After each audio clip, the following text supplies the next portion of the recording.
Good morning, my friends. So, in our Google Meet live snack read aloud, we started our new book, and it is called A to Z Mysteries The Falcon's Feathers.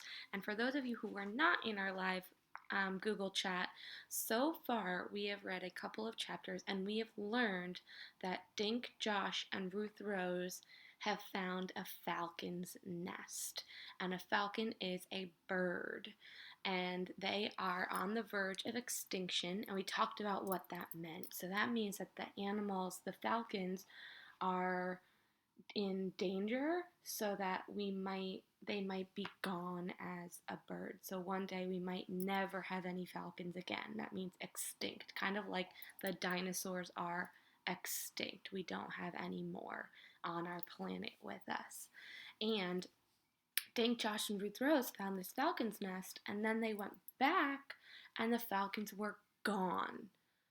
Then, when they went back again, they saw one falcon with clipped feathers and a little band on his wrist.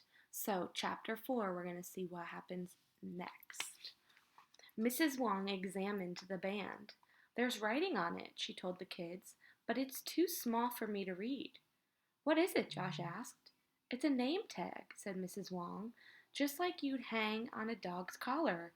Someone thinks he owns this bird." Josh was holding the falcon. Still partly wrapped in his t-shirt, it sat quietly watching the humans. "I wonder if he's hungry," Ruth Rose said. "What do falcons eat?" "Peregrines mostly eat other birds," Josh said, "but they'll eat fish and other stuff too." "Let's find out," said Mrs. Wong. She opened a small refrigerator and pulled out some raw hamburger. She pinched off a chunk and held it under the falcon's beak. "Come on, take it," Josh murmured. Suddenly the falcon's head shot forward. In one quick gulp, the meat was gone. "Boy, I guess he was hungry," Ruth Rose said. "We should name him Flash." Flash began making a loud, piercing call.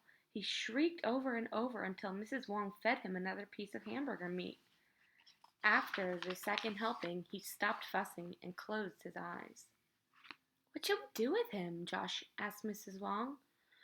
She reached for the phone. "For starters, we should ask Doc Henry to look him over."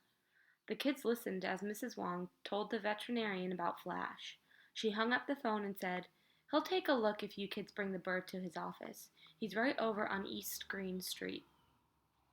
Josh bundled Flash into his shirt again, and the kids hurried to Doc Henry's office.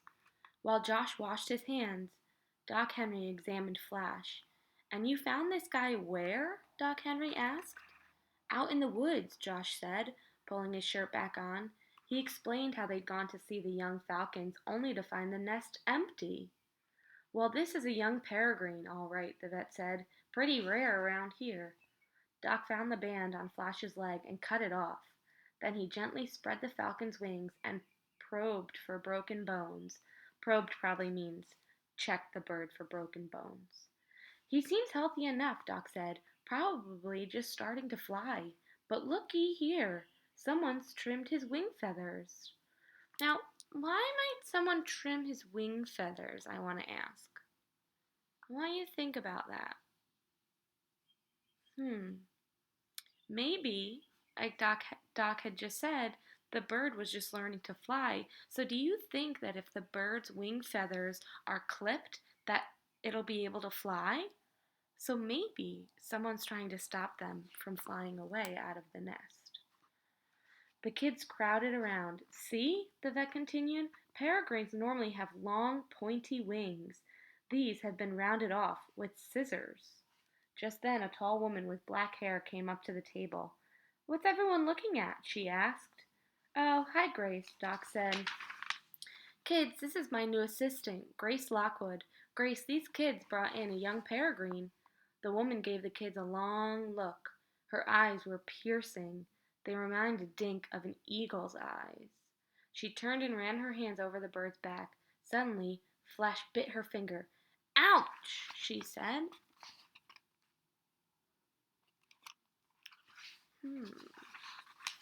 The vet chuckled. "Better wear your gloves, Grace." "What should we do with him?" Josh asked. I'll keep him here for a couple days, Doc said. We'll make sure he's okay. Then we can decide what to do. The kids said goodbye and headed back to Main Street. Well, at least he'll be safe there, Josh said. I wonder where the other two are. Wherever Flash was before he escaped, Ruth Rose said.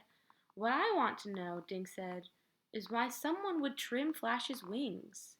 Why don't we ask Kurt? Josh said. He knows a lot about falcons.